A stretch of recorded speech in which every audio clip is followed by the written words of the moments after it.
날씨가 굉장히 무더워지고 또 이제 장마가 시작된다고 하니까 많은 걱정이 있는데, 우리 성도님들 가정 가운데 또 아시는 분들 이건 큰 비로 말미암아 피해가 없기를 간절히 주님의 이름으로 축원드립니다. 그리고 우리 성도님들 기도해 주셔야 될 것은 이 장마 때문에 정말 어렵고 힘든 사람들이 피해 입지 않도록 기도해 주시고, 또 그런 사람들이 우리 주위에 있다라고 한다면 주님의 사랑으로 도와줄 수 있는 그런 우리 새샘교회 성도님들이 되시기를 부탁드립니다. 7월 한 달 동안은 하나님의 은혜라고 하는 조금 형이상학적일 수도 있고 좀 우리 피부에 와닿지 않는 말씀이도 있지만, 우리가 하나님의 사랑을 진짜 알지 못하면 신앙의 근본을 알지 못하고 신앙생활하는 것과 같다. 그래서 이 7월 한 달 동안은 하나님의 사랑이 무엇이고 하나님의 사랑이 내 삶 가운데 어떻게 나타났고 이런 말씀을 4주 동안 좀 드리려고 합니다. 그래서 7월 한 달 동안은 하나님의 사랑이라고 하는 큰 주제하에 오늘 첫 번째 하나님의 은혜라고 하는 제목으로 말씀을 좀 드리려고 합니다. 먼저 우리가 에베소서 2장 1절부터 10절까지 말씀해 보게 되면 하나님께서 우리들에게 은혜를 주셨는데, 어떤 은혜를 주셨냐면 우리가 원래는 죽었던 나를 살리시는 은혜를 누렸다는 거예요. 죽었던 나예요. 죽었던 나. 죽을 뻔한 나가 아니고요, 성경은 아주 단호하게 이야기합니다. 죽었다라고 이야기를 표현하고 있는데, 우리 2절 말씀 우리 함께 봉독하겠습니다. 2절 말씀 시작.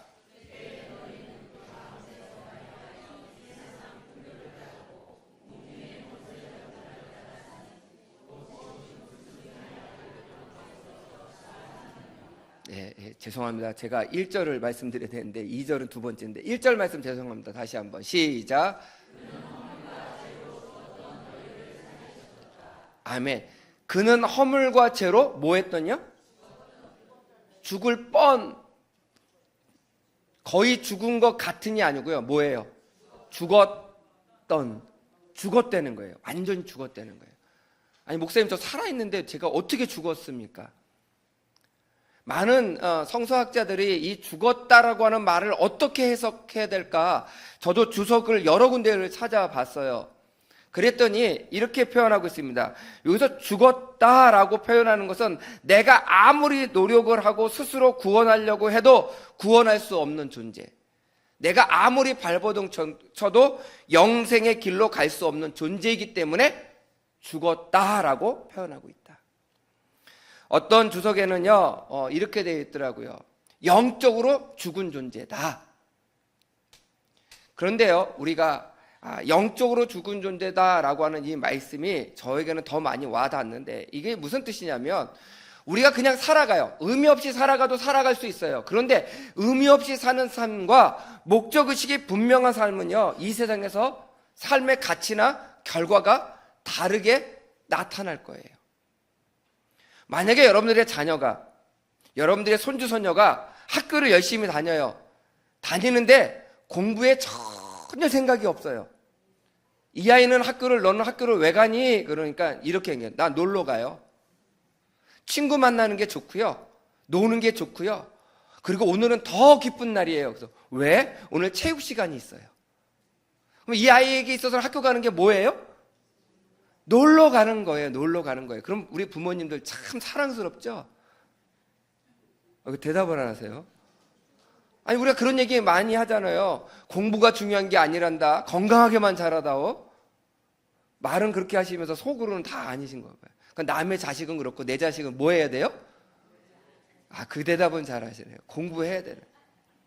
학교를 가는 목적은요, 물론 친구도 잘 사귀고 즐겁게 다니는 것도 다 중요하고 체육도 잘하는 게 중요한데, 뭐 하려고? 공부하려고 하는 거예요. 공부의 목적을 가지고 하는 거고, 그 안에서 배울 수 있는 것을 배우는 것이 굉장히 중요해요. 그래서 이 아이가 학교를 가면 되도록이면 그 목적을 분명히 하는 것이 더 좋다는 거예요. 우리가 교회 나오셔도 마찬가지예요. 교회 왜 나오세요? 엄원서 목사 만나러 나오시나요? 저는 살짝 그것도 바라겠지만 그게 아니라 이 예배에 하나님을 만나고 하나님께서 내려주신 은혜를 체험하기 위해서 나오는 거예요. 그 목적을 가지고 나오는 거예요. 근데 그 목적을 가지고 나오지 못하도록 만드는 것이 오늘 성경 말씀에 두 가지가 있는데, 그것이 뭐냐면 1절 말씀에 허물과 죄 때문에 죽었던이라고 돼 있어요. 우리가 죽었는데 뭐 때문에 죽었냐면 허물과 죄 때문에 죽었대. 이 두 가지 때문에 죽었대요. 그래서 제가 이 허물과 죄를 왜 구분했나 찾아봤더니, 허물이라고 하는 말은 파라푸토마라고 하는 말을 쓰는데, 우리 이런 거 기억 못 하셔도 좋아요. 헬라어 같은 거 제가 설명은 해드리지만 기억 못 하셔도 되는데 뜻만 기억하셨으면 좋겠어요. 허물이라고 하는 말은 어떤 의미를 가지고 있냐면,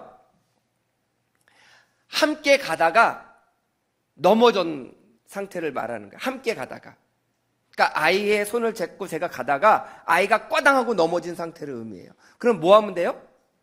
이렇게 세워주면 되는 거예요. 그게 허물이라고 하는 단어를 쓸 때 그래요. 하나님과 우리가 동행하면서 살다가 어느 날 하나님 손을 놓쳐가지고 꽈당하고 넘어진 상태예요.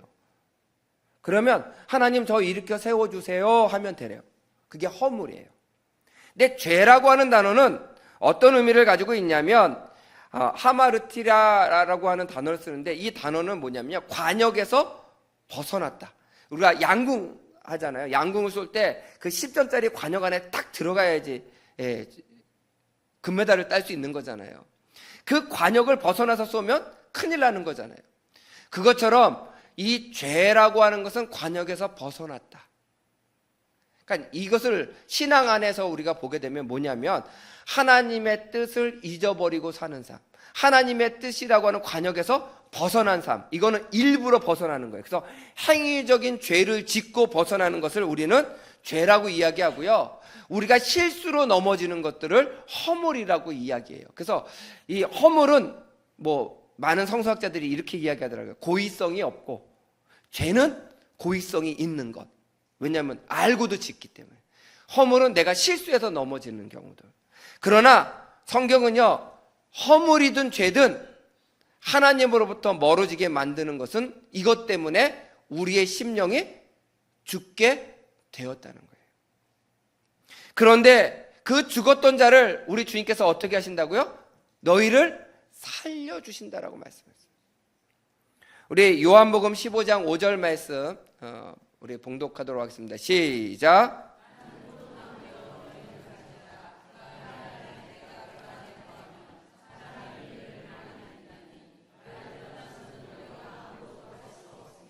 아멘. 우리가 죽었다라고 하는 표현을 이렇게 설명하면 제일 좋을 것 같아요. 예수님이 포도나무예요. 우리는 가지예요. 예수님이 붙어 있으면 살아있는 거고, 아까처럼 실수해서 떨어져서 넘어져 있거나 죄를 지어서 잘라져서 떨어져 있으면, 관역에서 멀어져 있으면 그 사람은요, 그 가지는요, 당분간은 생명을 유지할 수 있지만 어떻게 해요? 곧 죽게 되는 거예요.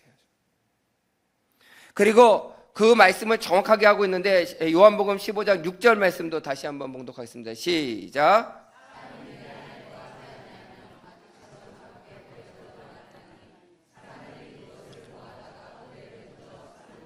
아멘. 우리가 죄 가운데, 허물 가운데 계속 거하게 되면요, 마르게 되고요, 결국 불에 던져 사라지게 되는 거예요. 그런데 예수님이라고 하는 포도나무에 붙어 있으면 어떻게 돼요? 열매를 많이 맺나니, 이렇게 되는 거예요. 열매를 많이 맺나니. 그래서 원래는 우리가 불에 타서 없어질 존재인데, 주님께서 우리를 사랑하시고 우리에게 은혜를 주셔서 우리를 다시 살려주셨다는 거예요. 다시 살려주셨다. 교회만 왔다 갔다 한다라고 해서 모든 사람이 다 성도는 아닙니다. 교회만 왔다 갔다 하는 사람을 뭐라고 표현하냐면 교인이에요. 교인. 교회를 왔다 갔다 하는 사람. 근데 하나님께서 살리시는 사람들은 어떤 사람들이냐면 성도예요. 교회만 왔다 갔다 하는 것이 아니라 내가 들은 말씀을 가지고 내가 월요일부터 토요일까지 내가 말씀대로 살아봐야지 라고 몸부림쳐보는, 실천해보는, 그것을 생각해보고 그것을 실천하려고 노력해보는 사람들을 성경은 뭐라고 이야기하냐면 성도, 성스러운 길을 가는 사람이에요. 늘 성공할 수는 없어요. 늘 승리할 수는 없지만 그 길을 가려고 한다면 하나님께서 여러분들을 어떻게 해요? 날마다 살려주시는 은혜를 우리가 누리게 된다라고 하는 겁니다.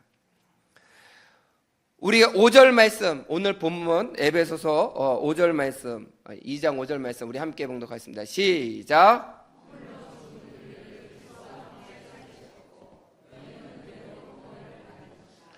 허물로 우리를 죽었는데, 우리가 허물로 우리가 죽었는데 예수 그리스도를 살리시면서 우리도 같이 살려주신 거예요.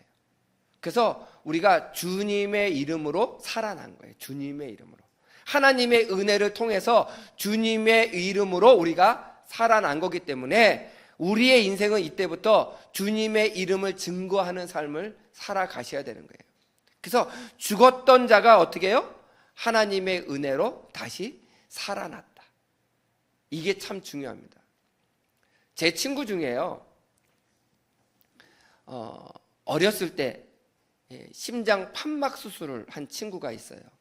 지금은 아주 의술이 발달해서 심장 판막 수술이 그래도 아주 어려운 수술이 아니지만, 제 친구가 초등학교 때 그 수술을 받았거든요. 그때는 그 수술이 성공할 수 있을까 없을까 그런 이야기가 나올 정도로 어려웠고요. 제가 알고 있기로는 인공 판막 수술이 제일 처음 받았던 수술한 환자로 알고 있어요, 제 친구. 그래서 왜냐하면 제 친구는 생일이 2개예요. 태어난 날이 생일이고요, 수술 받은 날이 생일이에요. 그래서 집에서 생일을 꼭 2번 해줘요. 그래서 저도 그 친구랑 굉장히 친했었는데 그 친구 생일을 꼭 2번, 1년에 2번 가는 거예요. 그러면 한 번 갈 때는 선물을 갖고 가는데 2번째 갈 때는 이거 선물을 갖고 가야 되나 말아야 되나. 제가 물어봤어요. 왜 너는 생일이 두 개니? 물어봤더니 그 얘기를 하더라고요.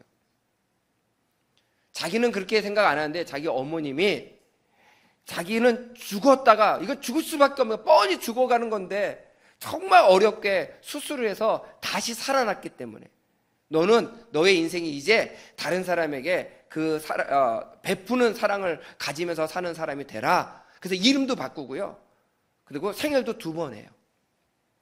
아니, 우리가 심장 판막 수술 하나 가지고도 그런 삶을 사는데, 우리 성도님들이, 죽었던 성도님들이 신앙 안에서 다시 한번 하나님의 은혜로 여러분들의 삶이 완전히 바뀌었다라고 한다면 그날이 얼마나 복된 날이 될까. 저는 우리 새샘의 성도님들이 이 예배 드리는 시간이 너무 소중하고 기뻤으면 좋겠어요. 왜? 하나님께서 나를 살려주신 그 은혜가 너무 좋아서, 그 은혜가 기뻐서 이 주매전에 나와서 예배를 드릴 때 내 삶의 모든 것이 달라 보이고 바꿔 보이고 아름다워 보일 수 있는 그런 성도가 되셔야 되는 거예요. 지난주에 봤던 권사님 얼굴이 그 얼굴이 아닌 거예요. 그 얼굴일지라도 내가 하나님의 은혜를 통해서 보는 얼굴이기 때문에 오늘은 더 어떻게 보여요? 어떻게 보여요? 왜 자신 없게 얘기하세요? 어떻게 보여요? 더 아름답고, 남자분이 옆에 앉아 계셨으면 더 멋있게 보일 거 아니에요. 맞죠? 자신이 없어요. 맞아야 되는 거예요. 우리가 그런 마음으로 신앙생활을 할 때 내가 죽었던 나를 하나님이 살려주셨구나, 그 은혜를 가지고 살아가는 거라는 거예요. 2번째는요, 자격이 없는 나를 자격 있는 존재로 만들어 주셨다는 거예요. 제가 이 2번째 내지의 말씀을, 결론부터 말씀을 드리면 이겁니다. 진노의 자녀가 하나님의 자녀가 됐다. 진노의 자녀가 하나님의 자녀가 됐다. 오늘 성경 말씀에 아주 재미난 표현들이 있습니다. 어떤 표현이냐면, 오늘 말씀에 보게 되면 4절 말씀 우리 함께 봉독하겠습니다. 4절 말씀 시작.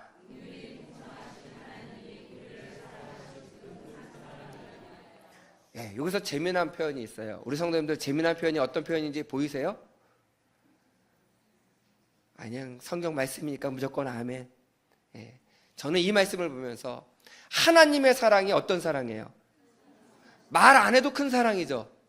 하나님의 사랑을 우리가 고백할 때 뭐라고 얘기해요? 말 안 해도 큰 사랑이에요. 근데 오늘 사도 바울이 에베소 교회를 향해서 편지를 쓰면서 긍휼이 풍성하신 하나님이 우리를 사랑하신 그 사랑을 인하여 해도 우리는 큰 사랑이야 라고 느낄 텐데, 왜 사도 바울이 굳이 큰이라고 하는 말을 붙였을까? 왜 큰이라고 하는 말을 붙였을까요? 이거는요, 원래 하나님의 사랑이 엄청나게 큰데 그것보다 느껴지는 것은 더 크다라는 거예요.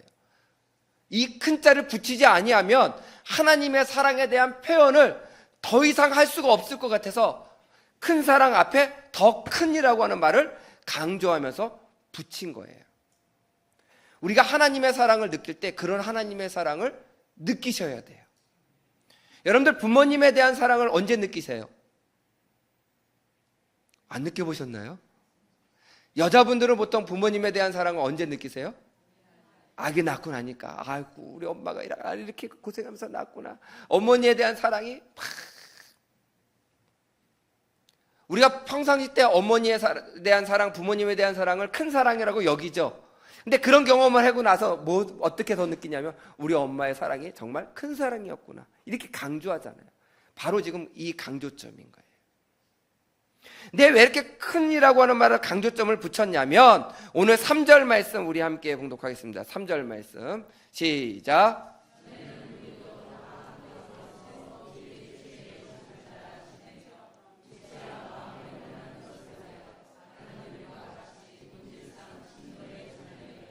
우리가 어떤 자녀예요? 진노의 자녀예요. 진노의 자녀. 우리 이 진노의 자녀라고 하는 것은 우리가 가만히 있으면 말씀을 의식하고 말씀대로 살려고 노력하지 않냐면 점점 우리는 진노하고 분노하고 죄를 짓고 잘못된 길로 갈 수밖에 없는 존재라는 거예요. 육체의 쾌락을 따라 살아갈 수밖에 없는 존재라는 뜻이에요. 제가 며칠 전에 뉴스를 보면서 아주 충격적인 뉴스를 봤어요. 우리 성도님들도 보신 분이 있는데 좀 길어서 다 보여드리고 싶은데 긴 것을 보여드리면 유튜브 영상이 지금 송출되고 있는데 중간에 잘려요. 그래서 짧게 영상을 편집했는데요. 우리 잠깐 그 영상을 보고 하도록 하겠습니다.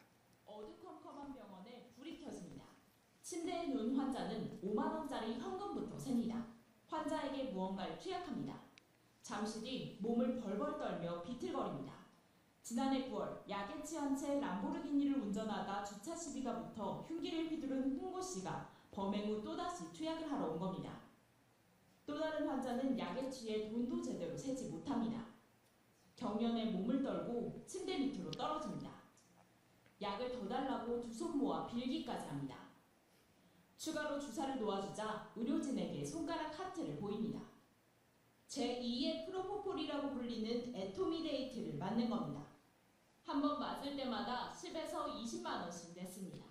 이 약이 아직 마약류로 지정되지 않은 점을 악용했습니다. 네. 이게 며칠 전에 뉴스에서 나왔던 내용입니다.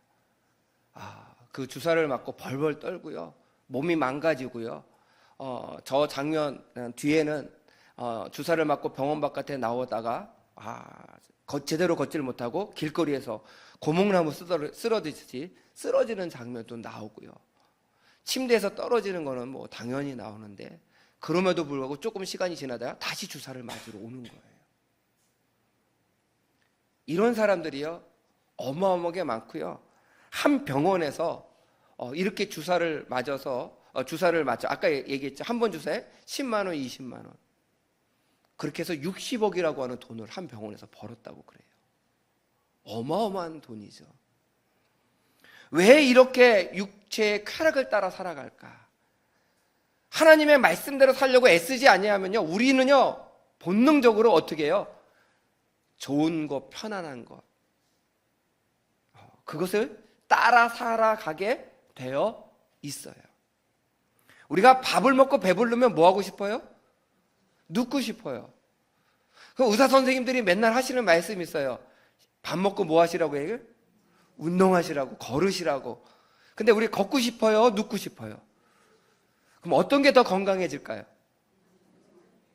잘 알아요, 우리는 다. 근데 실천하기가 어렵다는 거예요. 신앙도요, 우리 성도님들이 설교를 1, 2년 들으셨어요? 여기서 오래 들으신 분들은 40년, 50년 들으셨단 말이에요. 모르시겠어요? 목사님이 이 본문 가지고 딱 설교하면 뭐 얘기하는 줄 알아? 그러실 분들도 많을 거예요. 근데 중요한 거는요, 아는 게 아니에요. 그대로 살아가는 거예요.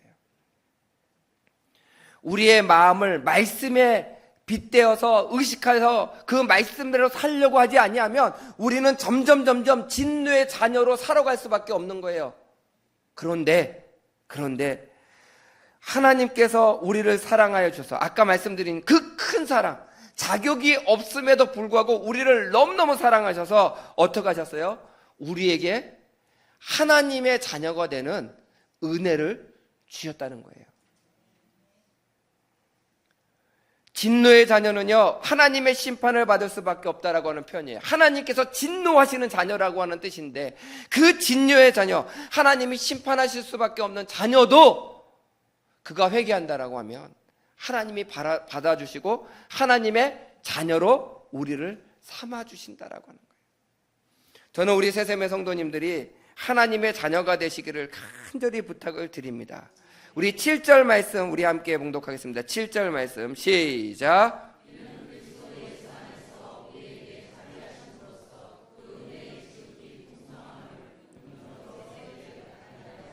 네. 하나님의 자녀가 되면요, 진노의 자녀였다가 하나님의 자녀가 되면 하나님의 자녀로 살아갈 수 있을 뿐만이 아니라 하나님의 자녀로 살아간 그 가족들, 그 자녀들까지도 하나님의 자녀로 살아갈 수 있는 은혜와 축복을 주시겠다라고 하는 말씀이에요. 그래서 나부터 먼저 하나님의 자녀로 자녀답게 가정에서 사회에서 살아가는 것이 굉장히 중요하다라고 하는 거예요. 자격 없는 우리를 하나님의 자녀라고 하는 그 신분을 상승시켜 주시고 신분을 바꿔주시는 그 하나님의 은혜를 누리시는 우리 새샘의 성도가 되시기를 간절히 축원드립니다. 마지막으로 이 모든 은혜를 우리 따라하시기 바랍니다. 선물로 주셨다. 뭐로 주셨어요? 선물로 주셨어요. 저는 이게 정말 놀라운 은혜예요. 제가 지난주에요, 많은 위로를 좀 받았어요. 제가 몇 주 동안 굉장히 힘들고 좀 피곤하고 이렇게 바쁜 일정 가운데 있었는데, 제가 지난주에 몇 분에게 아주 큰 위로함을 받았는데, 그 중에 우리 유치부 아이가 제 방에 선물을 하나 갖다 놨어요. 그 선물이 뭐냐면, 주중에 큐티를 하다가 다른 사람을 섬기는 것에 대한 큐티를 했는데, 누구를 섬길까 하다가 저하고 부목사님하고 두 분의 전도사님을 선물로 섬겼으면 좋겠다, 이 유치부 아이가 엄마한테 그렇게 얘기했대요. 그래가지고요, 맛있는 과자를, 이쁜 포장지를, 제가 볼 때는 과자는 아이가 사고 포장은 엄마가 하신 것 같아요. 포장을 이쁘게 하고 리본까지 탁 붙여서 선물을 저한테 딱 갖다 주었는데, 와, 이 세상 어떤 선물보다도 참 기분 좋게 만들더라고요. 과자 하나가 이렇게 사람의 마음을 기쁘게 할 수 있구나 라고 하는 것을 깨달았어요. 그래서 제가 오늘은 그 아이 선물할 겁니다. 왜냐하면 하나님의 말씀대로 살았더니 하나님이 은혜 주시고 축복해 주시더라. 그걸 그 아이가 좀 알았으면 좋겠어서 저도 선물을 준비했어요. 근데 제가 기분이 막 나빠서 준비했겠죠. 제가 돈이 막 아까워서 준비했겠죠. 아니에요. 기분이 너무너무 좋아서 준비했어요. 하나님이 우리에게 선물을 주셨다라고 하는 것은 제가 자격이 있어서 받을만 해서 주신 게 아니라 그냥 하나님이 주고 싶어서 우리에게 똑같은 선물을 주신 거예요. 우리 성도님들에게, 각자에게 하나님께서 내가 생각지도 않은 선물을 하나씩 주셨어요. 그 말씀을 오늘 8절 말씀에 하고 있습니다. 오늘 본문 8절 말씀 우리 함께 봉독하겠습니다. 시작. 너희는 그 은혜로 인하여 믿음으로 말미암아 구원을 받았으니 이것은 너희에게서 난 것이 아니요 아멘. 하나님의 뭐예요? 선물이에요. 선물. 우리 선물은요, 그냥 받기만 하면 돼요. 하나님이 여러분들에게 선물 주시면 하나님 감사합니다 그러고 받기만 하시면 돼요. 받기만 하시면. 우리는 한국 사람들은 이런 게 있더라고요. 염치가 없어서 어떻게 받아요? 제가 신앙생활 똑바로 한 게 없는데, 신앙생활 제대로 한 게 없는데 하나님 나에게 이런 선물을 주시면 내가 이 선물 받을 수 없어요. 아니요, 괜찮습니다. 염치 없어도 괜찮고요, 자격이 없어도 괜찮아요. 하나님은 우리를 사랑하셔서 주신 거예요. 이게 하나님의 은혜예요. 나에게 주신 선물이 무엇인지 모르고 사는 사람들이 너무나도 많습니다. 나에게 주신 선물이 무엇일까? 여러분들 그거를 여러분들 집에 가서 곰곰이 생각해 보세요. 하나님이 이 한 주간 오늘 하루를 살아가면서 나에게 주신 선물이 뭘까? 이 한 주간을 살아가면서 하나님께서 나에게 어떤 선물을 주셨을까를 고민하면서 묵상하면서 살아보세요. 그러면 참 신기한 건요, 그런 것을 생각하지 않고 살았던 그 하루는 선물이 없는 것 같은데, 그것을 묵상하면서 살아간 하루는 모든 것이 다 선물이더라 라고 고백할 수밖에 없어요. 제가 요즘 날씨를 자주 봐요. 장마가 온다니까 걱정이 돼요. 요 근래에 우리 성도님들은 의식하실지 안 하실지 모르겠지만 왜 주일 11시만 되면 그렇게 비가 오는지. 저는 목사 입장에서 우리 성도님들이 좀 우산 안 들고 가볍게 교회를 오는 맑은 날씨였으면 참 좋겠는 거예요. 또 거동이 불편하신 분들은 한 손에 가방 들으셔야죠. 한 손에 우산 들으셔야죠. 얼마나 불편하게 오세요. 뭐 그 걸어오는 발걸음도 복되지만 하나님 그래도 예배 시간에 비 오지 않게 해주세요. 예배 오는 그 시간에 또 집에 돌아가는 시간에 비 오지 않게 해주세요. 그러다가 비 오면 또 제 마음이 또 바뀌어서 이렇게 기도해요. 하나님 선선하게 예배 드릴 수 있도록 해주셔서 감사합니다. 기도 응답하셨으면 기도 응답해 주셔서 감사한 거요. 기도 응답이 없으면 내 뜻보다 더 큰 하나님의 뜻에 감사하면 되는 거예요. 여러분들 하루의 삶을 살면서 하나님께서 나에게 베풀어 주신 은혜가 무엇인지 한번 집중해서 생각해 보세요. 오늘 생각지도 않은 사람이 내 옆에서 앉아서 예배 드렸어요. 감사해요. 오늘 우리 세세매 성도님들이 이렇게 오셔서 함께 예배 드리시고 또 설교 시간에 예배 시간에 집중 잘 하셔서 기쁨으로 예배 드리시는 모습을 보여줘서도 감사한 거예요. 하나님의 선물처럼 느껴지는 거예요. 여러분들 삶 속에 하나님께서 반드시 선물을 주십니다. 그게 하나님의 은혜예요. 우리가 그 선물을 너무나도 많이 잊어버리고 쉽게 스쳐 지나가듯이 지나가고 있다라고 하는 거예요. 여러분들 속썩이는 자녀가 있어요? 아유 하나님 우리 자식은요 절대로 하나님의 선물이 아니에요. 아닙니다. 하나님의 선물이에요. 왜? 그 자녀 때문에 기도하게 만들잖아요. 그리고 내가 반드시 기도하면 하나님께서 내 기도를 들으시고 내 자녀의 삶을 바꿔주실 것을 믿게 되잖아요. 그리고 그 믿음대로 되잖아요. 이게 하나님의 선물이라는 거예요. 지금 이 순간에는 속썩이고 골치 아프고 어렵고 힘든 자녀지만 반드시 내가 그 자녀 때문에 기도하게 됐고 하나님과 더 가까워지게 됐고 하나님께 더 간절히 기도하게 됐고 기도하다 보니까 내 자녀가 언젠가는 바뀔 것을 믿고 믿음이 생기고 믿음으로 바라보게 되니까 더 사랑하게 되고 더 아끼게 되고 더 열심히 기도하게 되고 그 가운데 그 자녀가 나중에 바뀌어서 돌아오는 날이 될 때 나에게 속썩였던 자녀도 하나님의 선물이었구나 깨닫게 된다라고 하는 거예요. 저는 우리 성도님들이 하나님의 은혜를 우리가 기억하며 살려면 나에게 주신 선물이 무엇인지를 기억하고 고백하는 성도가 되시기를 간절히 부탁을 드립니다. 그래서 하나님의 선물이 무엇인지를 내가 잘 깨달아 알을 때 우리는 하나님의 은혜에 감사하며 살아갈 수 있습니다. 저는 우리 세세매 성도님들이 하나님의 은혜를 경험하시고 그 날마다 나에게 채워주시는 하나님의 은혜를 우리가 깨닫고 감사하며 살아갈 때마다 하나님께서 놀라운 은혜를 우리들에게 부어주시고 또 회복시켜 주시고 우리와 동행하여 주시고 우리의 삶 가운데 영원한 은혜를 주실 줄 믿으시기를 주님의 이름으로 간절히 축원드립니다.